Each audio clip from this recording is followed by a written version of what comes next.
네, 오늘은 흔들림 없는 인생이라는 제목으로 하나님의 말씀 증거하도록 하겠습니다. 제가 지금도 좋아하지만 한때 고양이를 굉장히 좋아했던 적이 있어요. 귀엽잖아요. 물론 이제 강아지도 좋아하고 고양이도 좋아하고 하여튼 생긴 거랑 다르게 귀여운 걸 좋아합니다. 제 카톡 사진 아시죠? 보신 분들 아실 텐데 초기부터 정말 꾸준히 변함없이 그 사진으로 되어 있습니다. 궁금하시면 보세요. 전에 이제 어떤 분이 지겹지도 않으세요 하면서 사진 좀 바꿔보라 하셔서 제가 그래요? 너무 오래 하긴 했네. 그러면 토끼나 다람쥐로 바꿀까? 아니면 레서 판다 어떻습니까? 했더니 한숨을 푹 쉬면서 그냥 고양이로 하세요 이렇게 하시더라고요. 제가 하도 좋아하니까 예전에 또 어떤 분이 그러셨어요. 아들이나 딸처럼 키워보는 게 어떠냐. 정말 키워보고 싶었습니다만 제가 책임지고 계속 키울 만한 여건이 되질 못해서 눈물을 머금고 이제 참았어요. 근데 만약 키운다고 하더라도 아들이나 딸처럼 제 자식과 똑같이 키우지는 못하겠죠. 아무리 귀여워도 동물은 동물이잖아요. 요즘 보면 자기 자식을 사람아기다 부르면서 강아지나 고양이는 우리 내 새끼 내 아기 하면서 그렇게 거의 똑같이 키우는 이상한 분들이 있긴 하지만 동물과 사람은 근본적으로 다르지 않습니까? 개 취급하면 기분 나쁘잖아요. 근데 구체적으로 뭐가 다른 거냐? 제가 어려운 이야기 하자는 건 아니고 동물과 인간이 구분되는 게 뭘까? 한번 생각해 본 적 있습니까? 신학적으로 말하면 하나님의 형상이다 어쩌다 하면서 여러 가지 말을 할 수 있겠지만 일반적으로 생각했을 때 가장 큰 차이가 뭐죠? 인간은 의미를 추구한 존재다. 이게 가장 큰 차이가 아닌가 싶습니다. 메슬로우 욕군 이론이라고 들어보셨죠?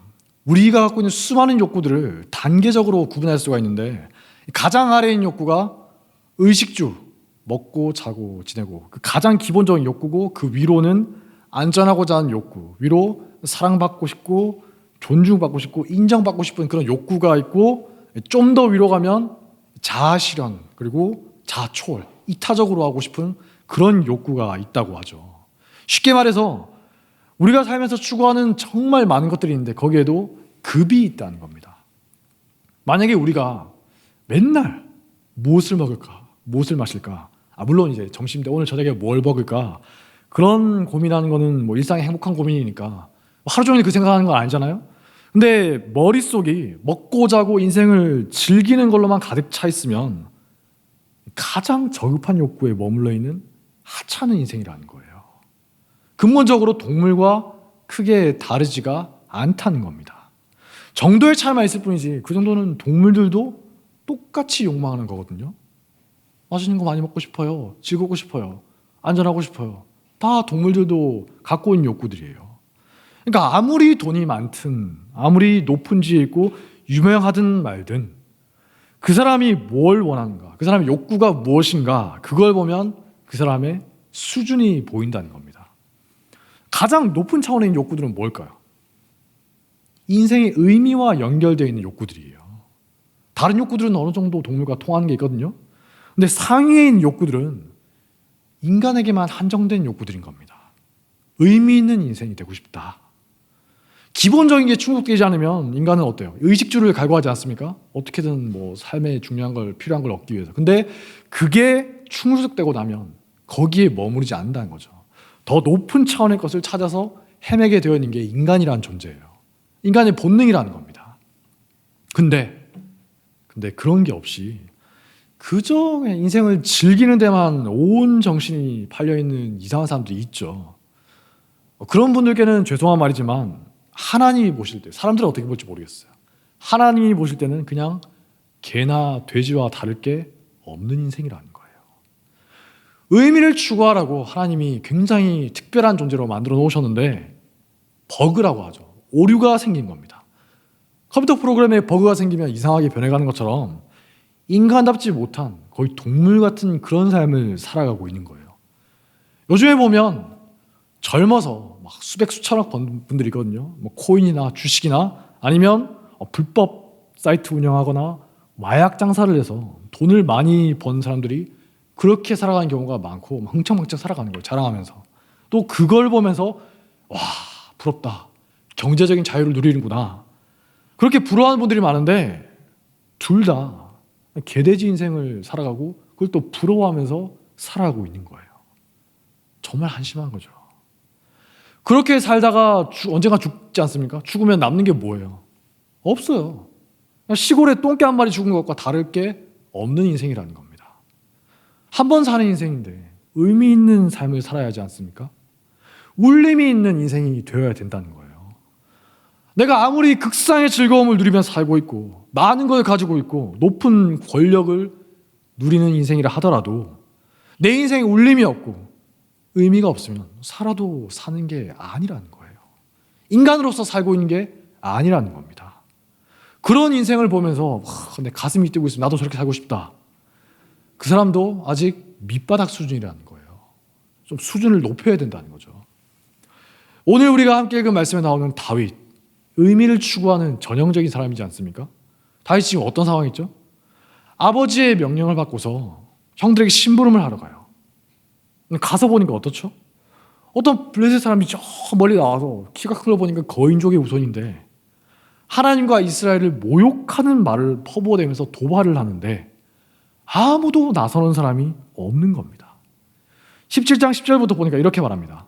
그 블레셋 사람이 또 이르되 내가 오늘 이스라엘의 군대를 모욕하였으니 사람을 보내서 나와 더불어 싸우게 하라 한지라.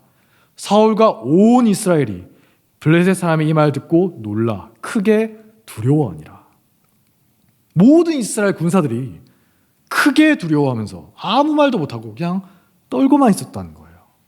이 사람들 중에서 다윗의 형들도 있었겠죠. 다 있었어요. 똑같이 두려워하면서 아무것도 못하고 있었다는 겁니다. 22절에서 23절 말씀을 다시 함께 읽겠습니다. 시작. 다윗이 자기의 짐을 짐지키는 자의 손에 맡기고 군대로 달려가서 형들에게 문안하고 그들과 함께 말할 때 마침 블레셋 사람의 싸움 도두는 가드 사람 골리앗이라는 자가 그 전열에서 나와서 전과 같은 말을 하매 다윗이 들으니라. 다윗이 그들과 함께 말할 때 딱 또 골리앗이 나왔다는 거예요. 하나님과 이스라엘을 모욕하는 말을 막 퍼부어대는데 모두들 두려워서 도망치기만 하니까 그 모습을 봤던 청년 다윗의 속에서 막 천불이 나는 겁니다. 열불이 나는 거예요. 이 대체 뭐 하는 거냐? 여러분들은 저런 말을 듣고도 왜 가만히 계시는 겁니까? 물론 뭐 골리앗을 이긴 사람에게 여러 가지 이런저런 상을 줄 것이다. 근데 다윗이 지금 그런 거 신경 쓰고 있는 게 아니죠. 영적인 전투를 앞두고 그런 거 신경 쓸 정도로 다윗이 수준이 낮은 사람이 아니에요. 다윗은 기름 부음 받은 사람으로서 또 하나님의 백성으로서 참을 수 없는 분노를 느꼈다는 겁니다. 근데 이 시점에 다윗이 골리앗의 무서움을 몰랐을까요? 정말 순진무구한 사람이었겠습니까? 아니에요. 나중에 보면 나오듯이 사자와 곰과 직접 싸워서 이겼던 사람입니다. 여러분 중에 사자와 곰과 싸워본 분 계십니까?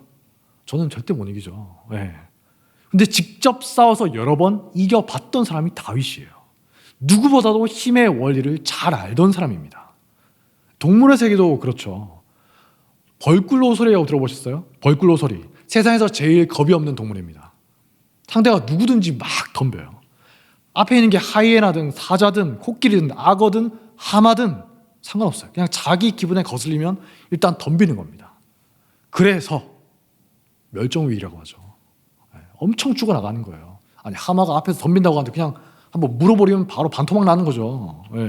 벌꿀로소리고 뭐 그런 게 어디 있어요. 반면에 맹수들은 어떻다고 합니까? 진짜 무서운 맹수들. 절대 함부로 싸우지 않죠. 자기가 지금 어떤 상태인가, 상대는 어떤가 관찰하다가 확실하다 싶을 때 싸워요.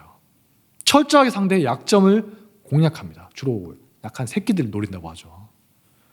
왜냐하면 싸우다 다치면 자기도 손해니까. 사람도 마찬가지지 않습니까? 자기가 어느 정도 수준인가, 그리고 상대가 어느 정도인가 파악할 수 있는 사람이 고수예요. 고수일수록 함부로 싸우지 않는다고 하죠. 이제 좀 배운 지 얼마 안 된 사람일수록 막 시비 걸고 싸우고 아무나 싸운다는 게, 고수는 함부로 싸우지 않습니다. 다윗도 마찬가지예요. 누구보다 실전을 많이 겪은 사람이 다윗이에요. 무서운 그 힘의 세상, 까딱 잘못하면 물려 죽는 그런 세상을 헤치면서 살아남은 사람이 다윗입니다. 그런 다윗이 골리앗의 무서움을 몰랐다. 너무 순진무구한 거의 주일학교 애들한테만 통할 법한 그런 생각이죠. 절대 아니라는 거예요. 거기에 있던 누구보다도 현실을 잘 알고 있던 사람이 다윗이라는 겁니다. 근데 다윗이 왜 이런 어리석게 보이는 말을 했을까요? 골리앗의 모욕적인 말을 듣고도 찍소리도 못하고 찌그러져 있는 그 이스라엘의 모습이 다윗의 가슴에 불을 붙인 거예요. 다윗의 마음에 소명의 불길이 났던 겁니다. 소명이 그냥 불붙듯이 일어나는 거예요. 26절에서 다윗이 말하죠. 다윗이 곁에 서 있는 사람들에게 말하여 이르되 이 블레셋 사람을 죽여 이스라엘의 치욕을 제거한 사람에게는 어떠한 대우를 하겠느냐. 이 할례받지 않은 블레셋 사람이 누구이기에 살아계시는 하나님의 군대를 모욕하겠느냐. 이기면 뭐 상을 받고 이런 게 아니라 어찌 감히 저런 말 듣고도 가만히 있을 수가 있습니까? 근데 방금 전까지 골리앗의 그 모욕적인 말을 듣고는 아무 말도 못하고 찌그러져 있던 엘리압이, 큰형 엘리압이 갑자기 분노하면서 다윗을 꾸짖지 않습니까? 28절에서 30절 말씀을 다시 함께 읽겠습니다. 시작. 큰형 엘리압이 다윗이 사람들에게 하는 말을 들은지라 그가 다윗에게 노를 바라여 이르되 네가 어찌하여 이리로 내려왔느냐 들에 있는 양들을 누구에게 맡겼느냐 나는 내 교만과 내 마음의 완악함을 아노니 네가 전쟁을 구경하러 왔도다. 다윗이 이르되 내가 무엇을 하였나이까 어찌 이유가 없으리이까 하고 돌아서서 다른 사람을 향하여 전과 같이 말하며 백성이 전과 같이 대답하니라. 이상한 일이 벌어지죠. 분명히 다윗이 옳은 말을 했잖아요. 다들 쫄아서 아무 말도 못하고 도망치기 바쁠 때 두려워하지 말고 하나님을 믿고 맞서 싸웁시다 격려하고 있잖아요.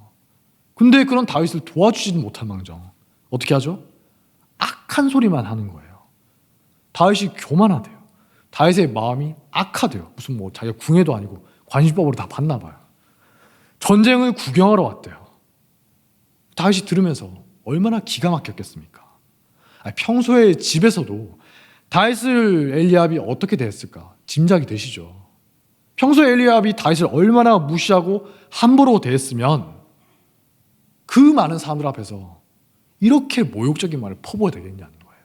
다윗에게. 근데 다윗의 반응이 재밌죠. 엘리압과 맞서서 다투는 게 아니라 그냥 한마디 툭 던지고서 돌아서서 다른 사람을 붙잡고 똑같은 말을 하는 겁니다. 엘리압이 뭐라고 방해하든 말든 조롱하면서 비꼬든 말든 신경 쓰지 않고 자기가 해야 될 일에 집중하고 있다는 거예요. 우리나라 속담 중에 이런 말이 있습니다. 똥개가 짖어도 경부선은 간다. 기차가 막 달리는 시끄러우니까 개가 짖어대지 않습니까? 그럴 때마다 기차가 멈춰서서 개 짖는 소리가 그칠 때까지 기다릴 수는 없잖아요. 물론 어떤 일을 할 때 주변의 목소리에 귀를 기울여야 하는 것은 맞습니다. 독선적이기 때문에 안 돼요. 근데 다윗처럼 억울하게 모함을 한다거나 조롱을 하거나 방해하는 소리에 일일이 귀를 기울일 필요는 없다는 거예요. 만약에 엘리압이 다윗이 꼴 보기 싫었으면 어때요? 엘리압 자기가 나서서 골리앗과 싸우면 되는 거예요. 넌 가만히 있어라. 내가 싸우겠다.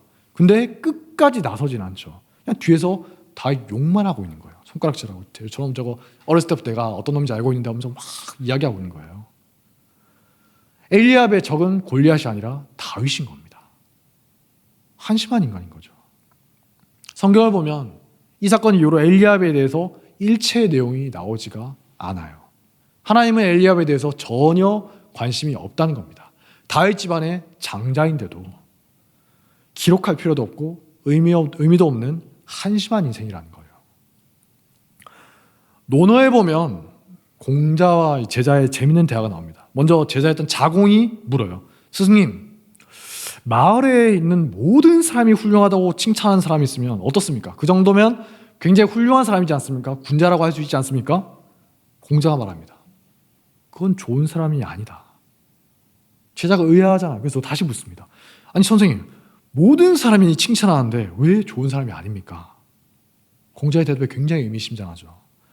나쁜 자들도 소인배들도 칭찬한 사람이 어떻게 좋은 사람이겠느냐. 우리가 사명을 추구하다 보면 다윗처럼 욕을 먹고 조롱받고 모함을 당하기도 한다는 거예요. 이상한 게 아니에요. 모두에게 칭찬받는 그런 사람은 절대 군자가 아니다. 공자의 말처럼 모두에게 칭찬받는 기독교인, 모두에게 칭찬받는 교인, 모두에게 칭찬받는 사역자, 절대 건전한 교인이 아니라는 겁니다. 예수님과 제자들도 무수한 반대를 받았잖아요. 바울도 어떻습니까? 교회 안에서, 교회 밖이 아니라 교회 안에서 끊임없는 방해와 모함을 받았어요. 바울 서신 읽어보시면 이상한 말들 때문에 바울이 자기를 변호한 말들을 계속합니다. 바울 저거 사도도 아니야. 사도 아니야. 저 가짜야. 사입이야. 바울은 잘못된 가르침을 전한 자다. 심지어 말도 안 되는 소문까지 지어내서 바울을 모함하는 사람들이 교회 안에 많이 있었다는 거예요. 그렇다고 바울이 낙심해서 막 사명을 포기하고 주저앉지 않았죠. 계속했어요. 초대교회도 온갖 모함을 받았다고 합니다. 교회 안에서 서로를 부르는 가장 복된 호칭이 뭔지 아시죠? 뭐 목사님, 장로님 이런 거 아닙니다. 제일 높은 차원의 하나님 보실 때 가장 아름다운 호칭이 뭐냐? 형제님, 자매님. 요즘에 너무 싸구려처럼 막 부르니까 목사님한테 뭐 형제님 부르면 기분 나빠하는 이상한 사람도 있는데 그거 아니에요. 초대교회 때 형제님, 자매님 이거 제일 귀한 호칭이었습니다. 근데 교회 밖에 있는 사람들이, 교회 사람들이 서로 형제 자매라고 부르니까 뭐라고 하냐? 저놈들 저거 근친상간하는 놈들이구나. 진짜 그렇게 말했다고 해요. 심지어 우리가 성찬식 할 때 빵과 포도주 먹고 마시면서 예수님의 영적인 몸에 참여한다고 하죠. 근데 그 의미를 모르는 이방인들이 뭐라고 했을까요? 저놈들 저거 식인종들이구나. 아니 사람의 몸과 피를 먹고 마신다 하더라. 예수님의 몸과 피를 먹고 마신다 하니까 기겁을 하는 거예요. 로마인들이 인신공양을 굉장히 혐오했거든요. 로마인들이 공격하는 겁니다. 기독교인은 사람을 죽여서 신을 모시는 사교도다. 말도 안 되는 소리죠. 한국 초대교회도 어떻죠? 온갖 음해에 시달렸어요. 뭐 대표적인 게 선교사들 저기 교회 애들 보내지 마라. 아이들을 납치해서 팔아먹는다더라. 서양 귀신들이 그런다더라. 기독교인들은 제사를 지내지 않는다. 부모도 몰라보던 페류나다. 이상한 말을 하는 거예요. 만약에 여러분들이 소명의 자리를 감당하고 있는데 아무런 반대가 없이 착착 모든 게 잘 흘러가고 교회에서 다 칭찬하고 좋은 소리만 들려온다. 긴장하셔야 됩니다. 이상한 길로 가고 있을 확률이 상당히 높다는 거예요. 진짜 바른 길을 가고 있으면, 소명을 감당하고 있으면 어때요? 엘리압 같은 사람들이 나타나서 뜬금없이 공격을 하는 게 자연스럽다는 거예요. 그게 이상한 게 아니라는 겁니다. 자연스러운 거라니까요. 바울이 말했잖아요. 우리의 싸움은 혈과 육의 싸움이 아니요 영적인 싸움이다. 교회에서 모든 사람들이 칭찬하는 사람이 있습니까? 아마 그런 분 없겠지만 혹시 있다면 제일 위험한 사람이에요. 얼마나 철저하게 자기 자신을 위장하고 있으면, 혹은 여기서 이 말하고 저기서 저 말하고 얼마나 말을 바꿔댔으면, 얼마나 기준이나 원칙도 없이 하나님의 말씀을 떠나서 박쥐처럼 살았으면 모든 사람에게 칭찬을 받을 수가 있겠어요. 나쁜 사람들도 좋아한다는 거잖아요. 반대로 좀 질이 나쁜 사람들이 내 욕을 하고 있다. 오히려 기뻐해야 되는 거예요. 내가 제대로 하고 있구나. 예전에 교회에서 누군가 제 욕을 하고 있다는 그런 말을 들은 적이 있었는데, 그때 제가 처음에는 내가 좀 뭔가 잘못하고 있구나, 내가 좀 큰 하나님 앞에 큰 죄를 짓고 있구나 하면서 좀 새겨 들으려고 했는데, 욕하는 분이 누군지를 듣고 제 마음이 굉장히 가벼워졌습니다. 그분이 내 욕을 하고 있구나, 정말 내가 하나님 앞에 바로 서 있나 보다. 갑자기 막 자신감이 생기더라고요. 신대원 다닐 때 설교하러 오신 여러 선배 목사님들이 한결같이 조언해 주신 말이 있습니다. 교회에서 모함을 받거나 반대자가 괴롭힌다 하더라도 하나님만 바라보고 우직하게 가셔야 됩니다. 목회를 하다 보면 분명히 목사가 욕심으로 한다거나 아니면 쓸데없는 고집과 독선으로 하는 게 아닌데도 반대하는 분들이 꼭 있대요. 지나고 보면 그분들도 내가 왜 그랬지? 이러는데 일을 할 때는 대체 이분이 왜 이러시나? 이럴 뿐이 아닌데 대체 왜 이러시지? 의문이 드는 일이 계속 생긴다는 겁니다. 근데 그럴 때 시험 들지 말고 낙심하지도 말고, 내가 정말 하나님 앞에 기도로 잘 준비하고 있다면, 그리고 말씀에 따라서 하고 있다면 우직하게 그 길을 계속 걸어가야 한다는 거예요. 목사든 교인이든 다 똑같겠죠. 아니 목사가 생각해 보세요. 목사가 자기 기분 나쁜 일 있다고 예배에 안 나오고 그럴 수 없잖아요. 물론 예전에 뭐 토요일 날 기분 나쁜 일이 있었다고 해서 주일 날 핸드폰 꺼놓고 하루 종일 잠수 탄 그런 사역자도 있다고 하는데 말이 안 되잖아요. 내 기분이 어떻든 말든 지금 내 상황이 어떻든 말든 해야 되는 소명이 있다는 겁니다. 그 자리 지켜야 된다는 거예요. 예수님이 온갖 음해와 모함에 시달리지 않았습니까? 나중에 막 잡혀왔을 때 온갖 거짓말을 치면서 모함을 하죠. 그래도 흔들리지 않고 묵묵하게 십자가를 지셨어요. 그게 예수님의 가장 중요한 사명이었기 때문입니다. 예수님의 제자들 막 갈대처럼 이랬다 저랬다 계속 흔들리죠.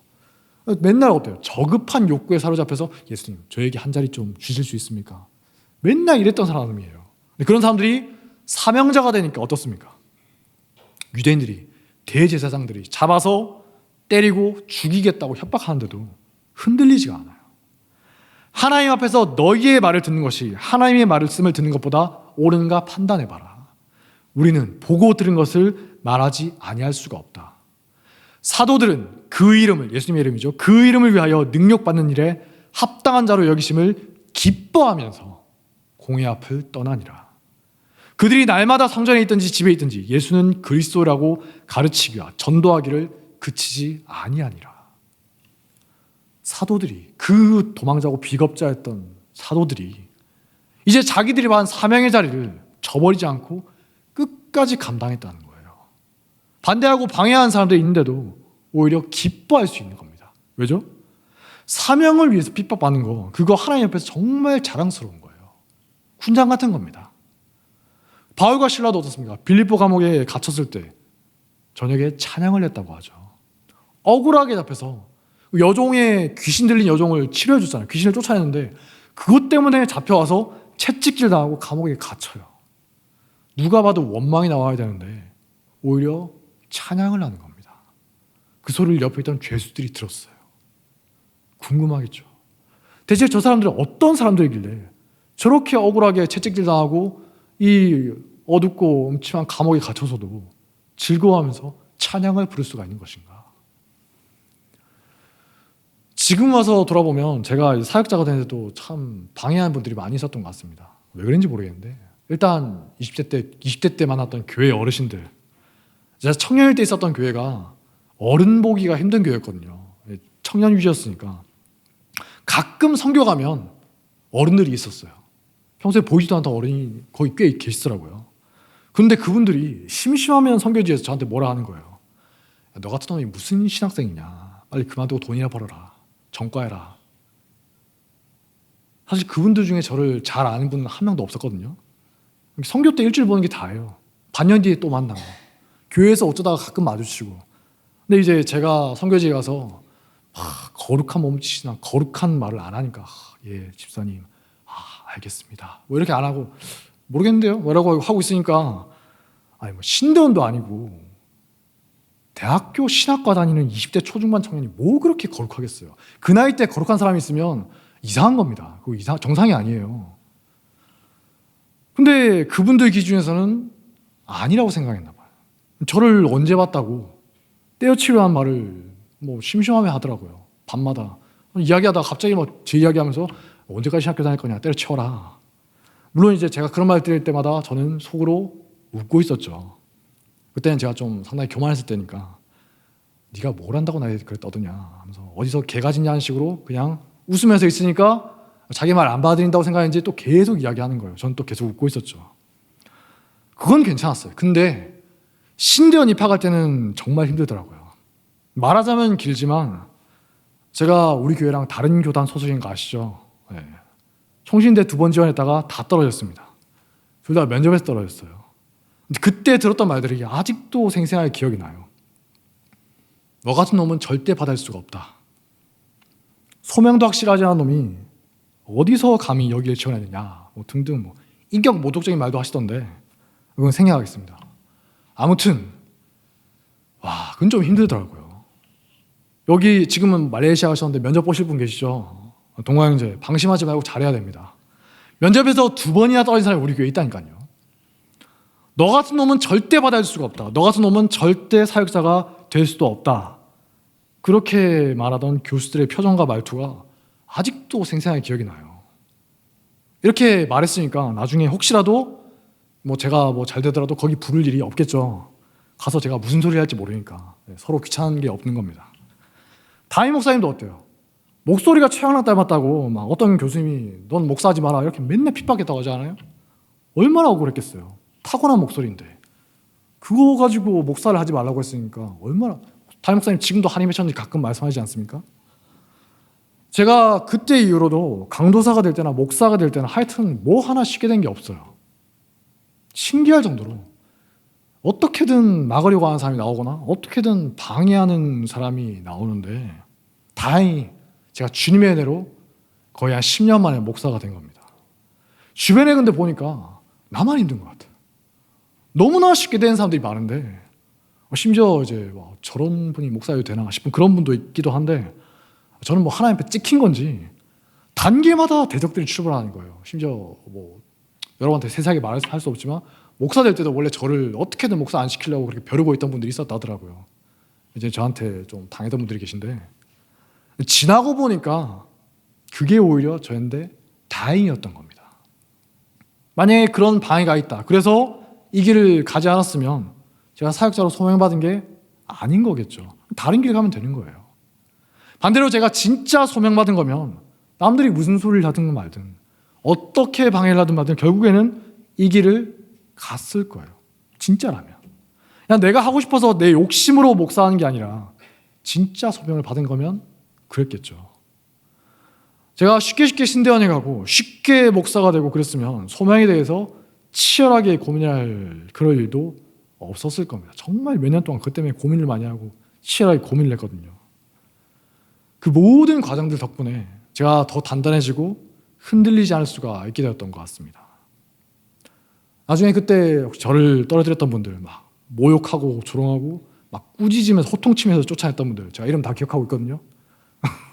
나중에 만나면 선하게 대해야죠. 선으로 악을 이기라 하면서. 네. 아무튼 우리 각자에게 하나님이 주신 소명의 자리를 지켜야 한다는 거예요. 주변에서 무슨 소리를 하든 방해가 있든 말든 다윗처럼 우직하게 그 길을 밀고 나가는 자세가 필요하다는 겁니다. 그런데 우리가 가끔씩 때로는 자주 영적인 결벽증에 걸릴 때가 있거든요. 치사하고 더러워서 그만둔다. 내가 뭐가 아쉬워서 이 수모를 겪으면서 이 꼴을 내면서 여기 있어야 하냐라는 거예요. 훌훌 털고 떠나버리는 거예요. 깔끔하지 않습니까? 근데 이게 함정이라는 거예요. 경제학 용어 중에 그레샴 법칙이라는 게 있습니다. 이제 흔히 악화가 양화를 몰아낸다 이런 말이 있어요. 악화가 양화를 구축한다고도 하는데 여기 구축이란 게 쌓아간다 그런 게 아니라 해군의 구축함 아시죠? 디스트로이어. 몰아낸다는 뜻이에요. 예를 들어서 지금은 이제 우리가 동전 쓰고 있는데 옛날에 금화나 은화를 쓰지 않습니까? 근데 금화나 은화가 유통되고 있을 때 누군가가 나쁜 마음을 먹고 순도가 낮은 질 나쁜 동전을 만들어가지고 사용하기 시작하면 어때요? 처음에는 모르겠지만 시간이 지나면 점점 많은 사람들이 질 낮은 금화만 사용하겠죠. 왜냐? 질 높은 좋은 금화는 다 집에 숨겨놓고 있는 거예요. 시장 유통시키지 않아요. 좋은 거 주고 나쁜 거 받으면 손해잖아요. 바보가 아니니까 시간이 지나면 지날수록 점점 나쁜 동전, 악화가 좋은 동전, 양화를 밀어낸다는 겁니다. 이게 사회적으로도 비슷하게 작용된다는 겁니다. 여기 연배 좀 있으신 분들은 옛날에 걸프전 겪으셨죠? 걸프전 아시죠? 90년도에 있었던 거. 그때 총사령관이 노먼 슈어츠코프 장군이라는 사람인데 걸프전이라는 게 있었나 싶은 세대가 됐습니다. 근데 아들 부시 때 있었던 이라크전은 지금 실패한 전쟁이다 이런 말도 있죠. 근데 아버지 부시 때 있었던 걸프 전쟁은 지금도 극찬을 받는 전쟁이에요. 왜냐? 이 노먼 슈어츠코프 장군이 거의 완벽에 가까운 작전으로 이겼거든요. 전쟁 전까지만 해도 수많은 전문가들이 걱정을 하는 겁니다. 이라크가 정말 강력한 군사를 갖고 있는데 이거 까딱 잘못하면 제2의 베트남 전쟁이 된다. 엄청난 피해가 발생할 것이고 몇 년이 지나도 해결되지 않을 것이다. 어떡할 거냐. 근데 딱 전쟁하자마자 어디였죠? 며칠 만에 압도적으로 승리를 거둔 겁니다. 거의 완벽에 가깝게. 이 슈어츠코프 장군이 천상 군인이거든요. IQ도 168. 천재적이죠. 솔선수범하고 부하들을 아끼는 사람이에요. 그 당시에 뭐 아직 흑백 차별이 있었다고 하는데 자기 부하 중에 뭐 흑인이 부상당해서 그거 구해주려고 하다가 자기도 부상당하고 그런 사람이에요. 엄청 존경을 받던 분입니다. 근데 자서전을 보면 이 사람이 군생활 초기에 그냥 소위 중2 때 여러 차례 회의감을 느껴서 군복을 벗으려고 했던 적이 있었다고 해요. 우리가 볼 때야 뭐 미군이 완벽해 보이지만 사람 사는 곳이잖아요, 거기도. 그리고 각종 부조리와 무능한 사람들 천지라는 거예요. 지금보다 그때가 몇십 년 전이니까 훨씬 심했겠죠. 그래서 의욕적이고 능력 있는 슈워츠코프가 군인으로서 이제 소위가 됐을 때 얼마나 의욕 넘치겠어요. 내가 정말 훌륭한 군인이 되어야겠다. 근데 보니까 군인으로서 기본적인 소명, 작전 지휘하거나 업무하는 것도 할 생각이 없는 상관들이 많이 있었다는 거예요. 참다가 이 대체 뭐 하는 거냐 싶어서 위에 헌병대 같은 데 고발하기도 하고, 또 자기 부하들 중에서 보신주의라고 하죠. 나만 아니면 그만이야. 내 자리만 지키면 그만이야. 그런 보신주의에 빠진 간부들 향해서 제발 좀 정신 차리라. 그렇게 하면 어떡하냐. 몰아세우고 뭐라 했는데 자꾸만 자기만 다치는 겁니다. 문제는 전혀 해결되지 않아요. 철밥통등 그대로 있고 오히려 문제를 제기한 자기만 욕을 먹고 따돌림 받고 상관에게 불려가서 뭐 그런 말 했다며 하면서 수치를 당하고 모욕당하고 완전 낙심해버린 거예요. 대체 이게 뭐냐. 자기가 생각했던 군대랑 전혀 다른 거죠. 군대를 떠날 생각을 했다고 합니다. 근데 그때 같은 부대에 있었던 한 상관이 해준 충고가 큰 도움이 됐다는 거예요. 뭐라고 했느냐. 슈워츠코프 중위에게 말한 거죠. 야, 그런 문제에 접근하는 두 가지 방법이 있다. 첫 번째, 네가 생각한 것처럼 그냥 떠나는 거야. 두 번째 뭐냐? 그 자리 이 악물고 지키는 거야. 그래서 언젠가 네가 더 높은 계급으로 승진하면 그 문제들을 네가 해결할 수가 있을 거다. 근데 잊지 마라. 절대 잊어버리지 마라. 네가 그냥 떠나버리면 네가 생각하는 그 나쁜 놈들이 네 자리 차지하고 걔들이 이기는 거야. 슈워츠코프 중위가 그 말 듣고 나서 그때부터는 자리를 지키면서 자기가 할 수 있는 최선을 다하는 거예요. 아직 할 수 없는 것들 있죠. 자기 계급에서 할 수 없는 것들. 절대 잊어버리지 않고 기억하면서 참고 기다리는 겁니다. 때가 오기를. 그러면서 지금 자기 자리에서 할 수 있는 일, 해야 하는 일에 충성스럽게 임하는 거예요. 그 결과 미국 역사상 가장 위대한 전쟁 영웅 16명을 뽑았는데 그 중에 한 명이 슈워츠코프가 뽑혔다고 하는 거죠. 만약에 초급 장교 때, 소위 중위 때 부조리를 참지 못하고 떠나버렸으면 어때요? 걸프전의 영웅도 없을 것이고 슈워츠코프가 장군이 되어서 했던 여러 가지 개혁도 없을 것이고 미군도 어떻습니까? 걸프전 때 베트남전 때 했던 것처럼 많은 희생을 치러야 했을지도 모를 일이에요. 지금 미군에서 당연하게 되어 있는 여러 체계들 중에서 슈워츠코프가 장군에 대해서 바꾼 것들이 많이 있다고 하거든요. 참고 견디면서 소명의 자리를 지켰던 한 사람으로 인해서 미군이라는 조직 전체가 바뀔 수가 있었다는 겁니다. 다윗도 그랬죠. 엘리압이 도발하는 거 듣고 기분 나쁘다고 그 자리 획 떠나버린 게 아니라 끝까지 자기가 할 수 있는 소명을 다했어요. 엘리압과 다투기보다 자기에게 주어진 사명만 바라보고 전진했다는 겁니다. 지금 이제 우리 교회가 선교를 떠나죠. 선교지에서 분명히 많은 일들이 있을 거예요. 좋은 일만 있는 게 아닙니다. 안 좋은 일도 있어요. 그 이후에 했을 대만 선교, 제주 선교, 고성 선교 많은 일들이 있을 겁니다. 시험거리가 있고 방해가 있을 거예요. 경험적으로 다 아시죠? 돌아와서 어떻습니까? 삶의 자리에서도 많은 문제가 있고 매주 반복되는 이런 교회 생활에서도 시험거리와 방해가 계속 있을 겁니다. 그럴 때 잊지 마시라는 겁니다. 우리에게 두 가지 길이 있어요. 첫째, 참지 못하고 휙 떠나버리는 거예요. 제일 속편하고 간단한 일이죠. 두 번째, 참고 때를 기다려서 마침내 사명을 완수하는 길이 있다. 엘리압의 조롱과 방해 속에서도 자기의 사명을 잊지 않았던 다윗처럼, 그리고 참고 견디면서 미군이라는 그 조직 전체를 바꿨던 슈워츠코프 장군처럼 흔들림 없는 사명자들이 되시길 주님의 이름으로 축복합니다. 자리에 일어나겠습니다. 표대를 향하여 찬양하겠습니다.